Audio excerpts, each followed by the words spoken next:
going on, guys? Welcome back to the Trank, and today I'm going to be making a picture frame. I've got a piece of cherry left over from some picture frames I made last week. I've got a bunch of these cut-offs of these thin strips of yellow heart as well. So we're going to be putting a frame together. It's going to look really nice, so let's get started.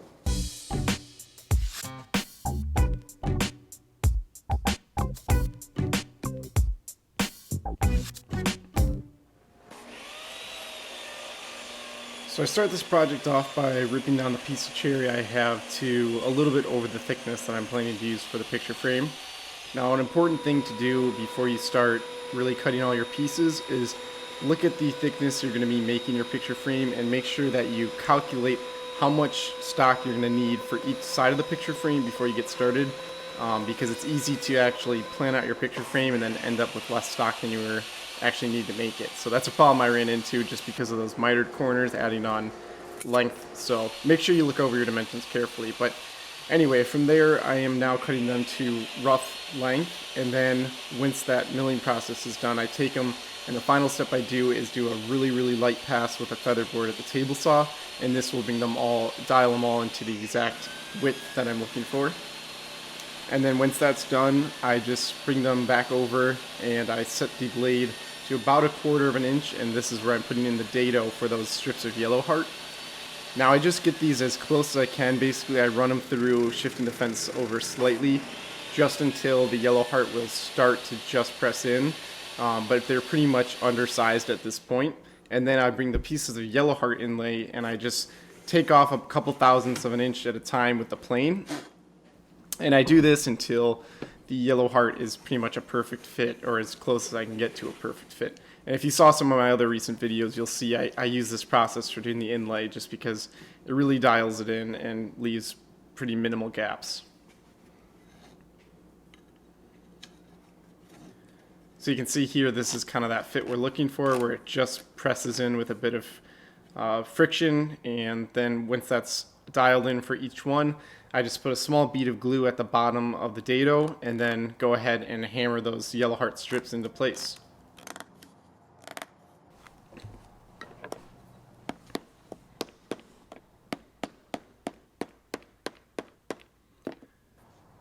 Now, one nice thing about using this for a mitered frame is that you're actually not going to be seeing the ends of the yellow heart, and so if you don't have it fully pressed down, you're never going to notice, because as long as you flush up on the top of the frame, it's going to look perfect. So it's a little bit easier than, say, in the last project where I was using the yellow heart strips on the lid.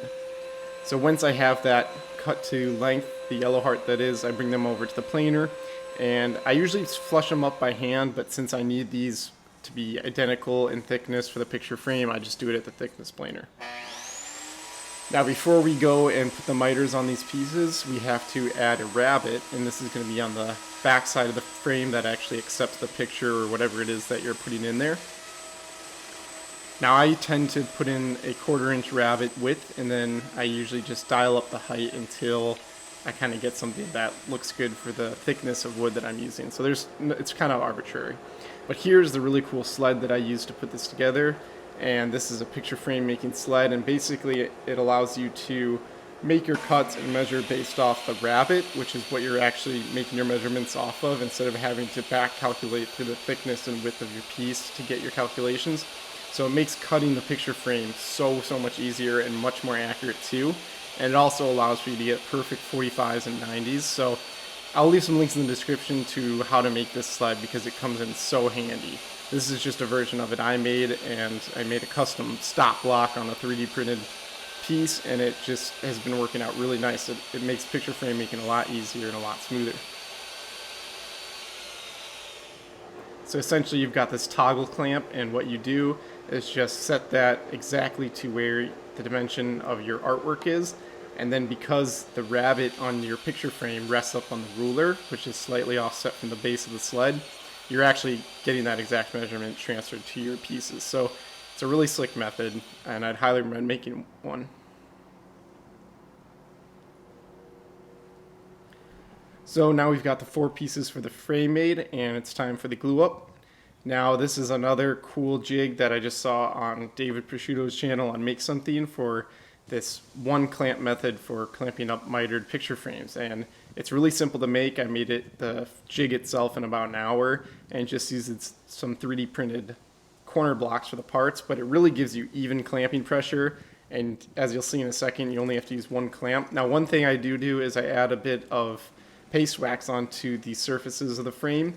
That way none of the glue sticks between the frame and those MDF legs of the jig. So make sure you do that, otherwise if some of that glue seeps through, your frame is just going to be stuck to your jig and it's going to be no good. But here's that really cool thing where you can just use one clamp and you just slowly tighten that down and it'll evenly distribute to all four corners. So this is another innovative and useful jig to have around the shop. So once that was dry, I come back to the router table and I just add a really slight round over to each edge on the outside face. And I think I just put on like an 1/8 or 1/4 inch round over. So you can just as easily do this with an upright router, but it's easy enough for me to set it up in the table. So once I did that, I decided I wasn't going to use splines because I thought that it might be a little bit too much taking away from the picture itself if there were splines on top of the yellow heart inlay. So I just bring it over and do some hand sanding to get everything ready for finish. And once I do that, I just put on some of the Wipe On Poly by Minwax, which is kind of one of my go-to finishes as of late. I really just prefer Wipe On finishes because I think it's a lot easier to control and you don't have to deal with brush marks and all that. So I like doing Wipe Ons, but I am planning to experiment with some new finishes here in the near future. So let me guys know what finishes you like to use best. But that's going to do it for this one. It's a pretty simple project. It turned out nice. The very last step was to just cut out a mat and a backing for the picture frame. And for this, I just used some 1/4 inch or 1/8 inch cardboard. And I basically just cut that to size and I stack them up until I have the thickness that I need.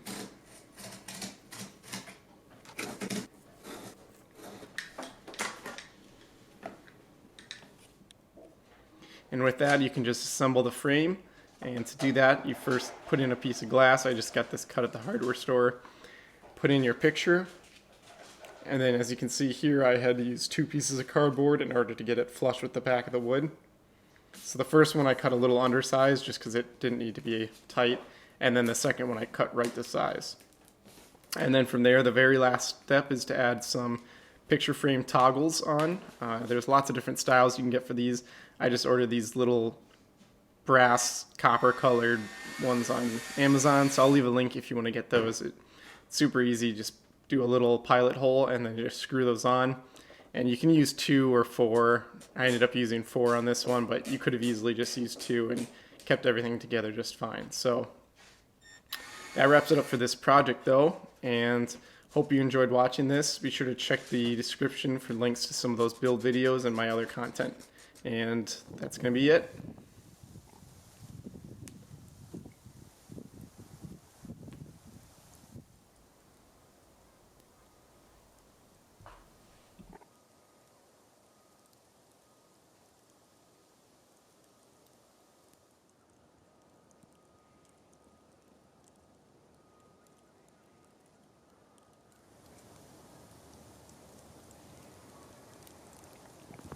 Well, as a follow-up, guys, you can see here it is pretty much full winter here in Minnesota, even though it's mid-October.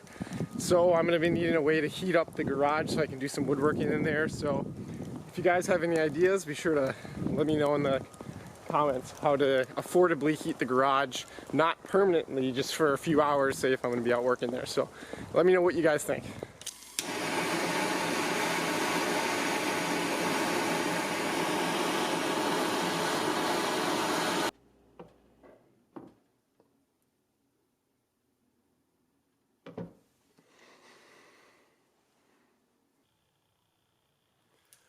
Alright guys, that's going to do it for today's video. I think the frames turned out really pretty nice looking. It was on my list to make some frames for these for a long time. If you want to see how I made those different sleds that I used, for making this, makes it a lot easier to have those picture frame making sleds. I'll leave some links in the description of the videos I watched, but otherwise, it's always nice to knock out some projects that have been on the list. Pictures frame turned out nice, so if you enjoyed this, be sure to check out my other videos and subscribe. Thanks for watching, guys. We'll see you on the next one.